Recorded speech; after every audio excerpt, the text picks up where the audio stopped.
চিকিৎসায় গাফিলতির অভিযোগে ফের কাঠগড়ায় কামারহাটি সাগর দত্ত হাসপাতাল।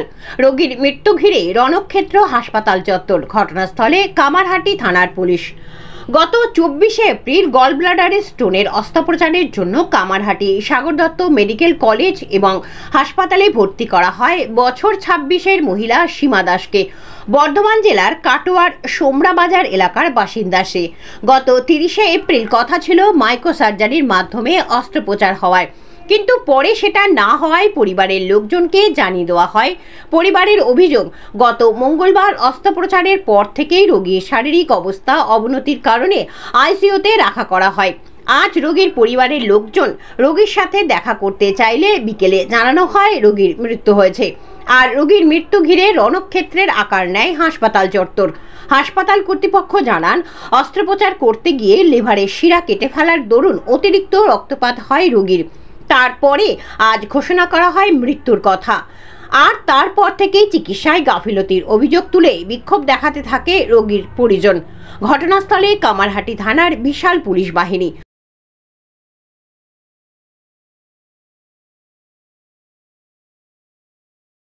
ছিলেন 24 তারিখ। কবে অপারেশনটা হলো? 30 তারিখ অপারেশন হয়েছে। গল ব্লাডারে স্টোন অপারেশন হওয়ার জন্য ভর্তি করেছিলাম।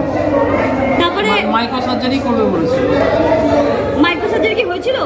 হ্যাঁ, ওরা আমাকে পরে যেটা জানিয়েছে, অপারেশনের পর আইসিইউতে দেওয়ার পর যেটা জানিয়েছে যে মাইক্রো সার্জারি আমরা করতে গেছিলাম এবং সেই জায়গায় শিরা থাকার কথা না, নাকি শিরা চলে এসেছে। এটা কিরকম? একটু নামাও, তোমারটা নাও, তুমি তো সাউন্ড নিচ্ছ না। তাহলে কি এখানে চিকিৎসার গাফিলতির কথা বলছেন? অবশ্যই চিকিৎসার গাফিলতি, মানে ভুল চিকিৎসা বলতে ভুল অপারেশনটার জন্য আজকে আমার পেশেন্ট মারা গেছে। আপনাকে কখন জানানো হলো যে পেশেন্ট মারা গেছে? আমাকে আজকে বিকেল 4:18 সময়। তো অপারেশনটা মঙ্গলবার হয়েছিল, মাঝখানে এই কটা দিন কি শরীরের অবস্থা খারাপ ছিল? দুদিন ভালো ছিল এবং দুদিন একটু ভালো ছিল, ভালোর দিকে। তো তারপর থেকে পেশেন্টের প্রবলেম শুরু হয়েছিল। পেশেন্টের প্রথম থেকেই প্রবলেম ছিল। ওরা আমাদের কাছে খোলামেলা কিছু বলতো না, ঠিক আছে। তো পেশেন্টকে মাঝে মধ্যে ঘুম পাড়িয়ে রাখতো। আমরা দেখতে গেলে বলতো যে পেশেন্ট ঘুমাচ্ছে। আর এমনি আইসিইউতে একবার করে দেখতে তো সারাদিনে, তাও 30 সেকেন্ড, কোনো দিন 20 সেকেন্ড। মানে কি, পেশেন্টের সঙ্গে কথা বলার কোনো পর্যায়ে আমাকে রাখেনি। কিন্তু দেখা করতে কে দিয়েছিল? হ্যাঁ, ওই দেখা করতে দিত 20 সেকেন্ড। নামাও, তোমারটা তো সাউন্ড নিচ্ছ আমি না। শুধু গিয়ে জিজ্ঞেস করতাম, দুদিন কথা বলতে পেরেছে পেশেন্ট যে কেমন আছো, কি প্রবলেম হচ্ছে, এইটুকু দুদিন পেশেন্ট ঠিকঠাক বলেছে। 1 তারিখ 2 তারিখ পেশেন্টের সাথে আমার কথা হয়েছে, কিন্তু তারপর থেকে পেশেন্টের সাথে আমি আর কথা বলতে পারিনি। কারণ হচ্ছে কি, পেশেন্টকে ঘুম পাড়িয়ে রেখে দিয়েছে, দিয়ে আমাকে বলেছে পেশেন্ট ঘুমাচ্ছে, পেশেন্টকে ডিস্টার্ব করবেন না, ঠিক আছে, এই ধরনের কথা। তাহলে আজকে প্রতিবাদ কেন? প্রতিবাদ এটার জন্যই যে, কারণ হচ্ছে দেখুন, একে তো আমার ওয়াইফের বয়স মাত্র 26 বছর, আমার একটা বাচ্চা আছে 1.5 বছরের, ঠিক আছে, মেয়ে। তো বাচ্চাটা বাড়িতেই ধরুন, এবার ও মা কাকে বলবে? আজকে বাচ্চাটা মা কী জিনিস সেটা বুঝতেই পারলো না, তাই তো। আমার কথা ছেড়ে দিন, তবু মা বাচ্চাটার কথা ভাবুন যে মা কী জিনিস সেটাও বুঝতে পারলো না। আজকে তার মাকে মরে যেতে হলো। কারণ কি, একটা ভুল চিকিৎসার জন্য।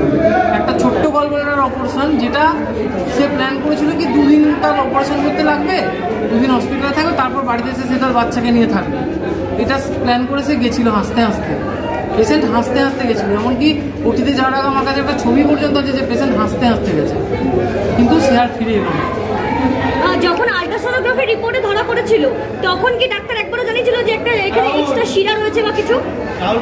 না, এরকম কিছু বলেনি।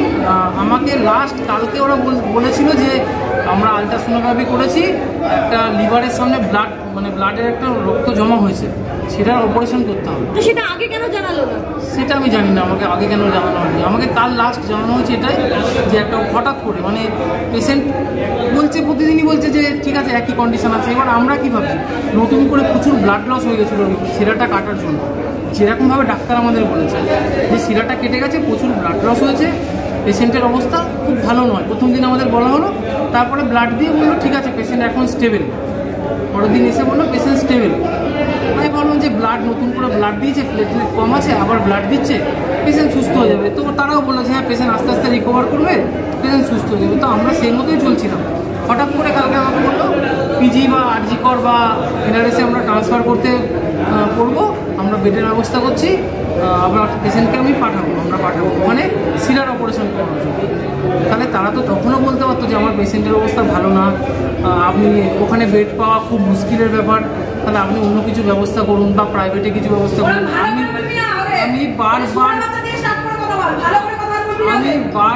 আমি বারবার ওদের বলেছিলাম যে দেখুন আমার একটা ছোট বাচ্চা আছে, আমার পেশেন্টটাকে বাঁচাতে হবে, যেভাবে হোক আমার পেশেন্টটাকে বাঁচাতে হবে। তো ওরা তখন বলেছিল কি হ্যাঁ আমরা সব মেনটেন করে নেবো, পেশেন্ট ঠিক হয়ে যাবে, তখনও পর্যন্ত আশ্বাস দিয়ে গেছিল। এখন কি চাইছেন? এখন চাইছি পেশেন্ট তো ফেরাতে পারবো না, তো নেক্সট টাইম যাতে আর কারণ এরকমভাবে ক্ষতি না হয়। এই হসপিটালটা মানে অনেকেই এটা বলছে যে এই হসপিটালে নাকি মানুষ মেরে ফেলছে, যেটা আমরা শুনছি এখন। এটা তো আমি জানতাম না, এই হসপিটালে নাকি মানুষ মেরে ফেলছে। আপনার নাম? আপনার নাম? আমার নাম অপূর্ব মণ্ডল। আপনার স্ত্রীর নাম? আমার স্ত্রীর নাম সীমা দাস। হ্যাঁ, কত বছর বয়স? 26 বছর বয়স। কবে ভর্তি হয়েছিল ইনি? 24 তারিখ ভর্তি হয়েছিল। 24 এটা কত মে 5, 24/5 এপ্রিল, মানে আগের মাসে 24 ঠিক আছে ঠিক আছে আগের ঠিক মাসে আছে ঠিক আছে 24 তারিখ ভর্তি। কি কর আর আমার কর না? বোনের অপারেশন হয়েছে। কবে হয়েছে? মঙ্গলবার হয়েছে। মঙ্গলবার হয়েছে। সেই দিন লিভারে একটা নাকি শিরা কেটে দিয়েছে। হ্যাঁ। সেই দিন তো তাদের যদি ভুল হয় সেই দিন তো বলবে যে আপনার অন্য কেউ ট্রান্সফার করে দিন। হ্যাঁ, শিরা যখন কেটে গেছে বলছে আপনার লিভারের সিরাজ কেটেছে, কি করে জানলেন? কি করে? ওরা নিজেরাই বলেছে যে একটা শিরা কেটেছে, ওইটা কোনো হ্যাঁ বলছে কোনো অসুবিধা নেই, ব্লাড লাগবে, ব্লাড দিলে ঠিক হয়ে যাবে। ঠিক আছে, ব্লাড দিলে ঠিক হয়ে যাবে। বিকালবেলা দেখতে দেয়নি, কখনো বলছে যে না পেশেন্ট ভালো আছে, ব্লাড নিচ্ছে, অক্সিজেন দেওয়া হয়েছে, ঠিক আছে। আর 4 দিন কাউকে বাইরের লোক দেখতেই দেয়নি, ওদের মা ভাই বোন কাউকে না, স্বামীকেও দেখতে দেয়নি, দিদি ভাই বোন কাউকে না। ডাক্তারবাবু বলছে নাকি ভালো আছে। ঠিক আছে, ভালো যখন আছে তাইলে আজকে বলছে কেন যে আজকে মারা গেছে? ভালো যখন আছে কখন বলেছে আপনাদেরকে? পুলিশ আসার পরে 5টার সময় খবর দিয়েছে মারা গেছে। সব ডাক্তাররা সরকারি নিয়মে ভিজিট হচ্ছে 4টার সময়, সেই 4টার সময় কি ঢুকতে দেয়নি? না দেয়নি, কাউকে ঢুকতে দেয়নি। 4টার সময় তো সব পাবলিকই ঢুকতে পারে, ধরেন রুগীর পরিবার ঢুকতেই পারে। পুলিশ নিয়ে এসে মানে পুলিশ প্রোটেকশন মানে কবে যে দিচ্ছে যে এটা ঢুকে? 5টার সময়। আপনারা বলছেন 4 দিন আগের ঘটনা, তখন থেকে তখন তো বলছে সুস্থ আছে, ভালো আছে, ডাক্তারের উপরে আস্থা রেখেছি যে ডাক্তার বলছে এটা ব্লাড দিলে ঠিক হয়ে যাবে। তাইলে আজকে 5 দিন পরে বলছে কেন, পুলিশ আসার পরে বলছে কেন মারা গেছে?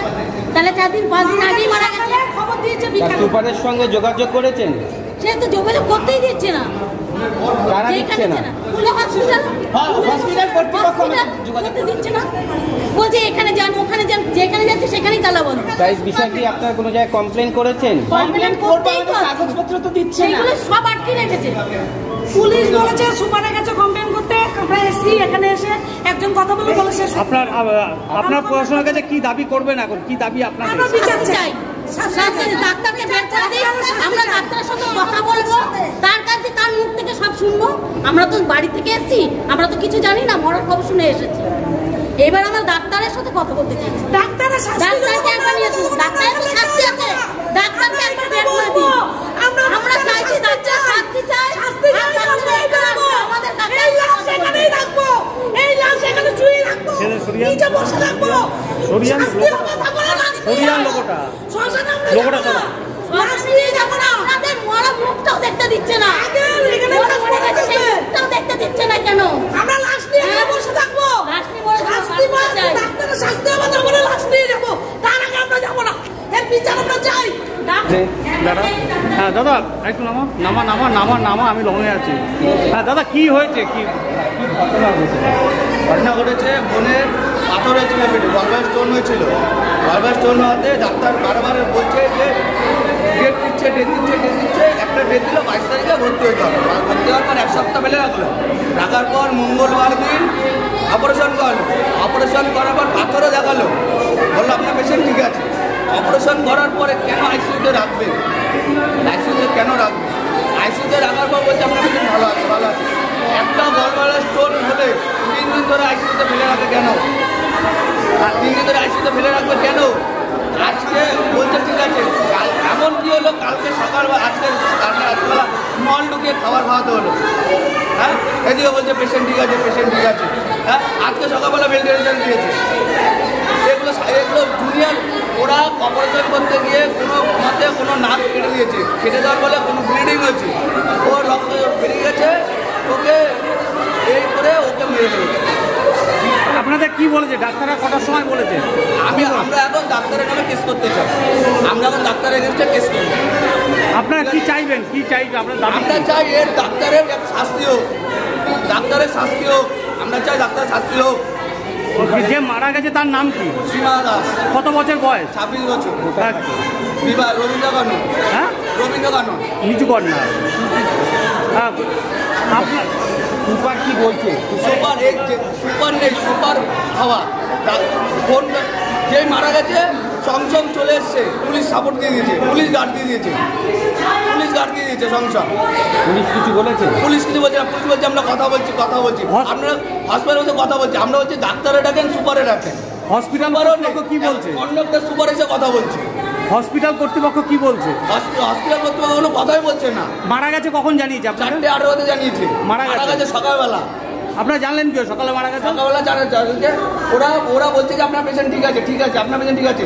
তারপরে সকালবেলা দেখে আসবে ওরকমই বলছে হার্ট বলে ব্লক হয়ে গেছে, প্রেশার দিচ্ছে। তারপরে বিকালবেলা বলে যে 4:18 বলে আপনার পেশেন্ট মারা গেছে। এখন আপনারা কি দাবি করবেন? দাঁড়ান, আপনি শ্বশুর কি দাবি করবেন প্রশাসনের কাছে? কি দাবি রাখবেন? চাচ্ছি প্রশাসন ডাক্তারের এগেইনস্টে যেন কোনো পদক্ষেপ নেওয়া হয়, আমাদের ডাক্তারের পদক্ষেপ নেওয়া হয়। আপনার নামটা বলুন। আমার নাম প্রসেনজিৎ দাস। আপনি কে হন? দাবি ত্যাগ এই চ্যানেল কোনো প্রচার করে না হিংসাত্মক, ক্ষতিকারক বা অবৈধ কার্যকলাপ। এই চ্যানেল দ্বারা প্রদত্ত সমস্ত বিষয়বস্তু শুধুমাত্র একটি শিক্ষামূলক উদ্দেশ্যের জন্য। ধন্যবাদ, শুভেচ্ছা। টিম আমার বাংলা নিউজ।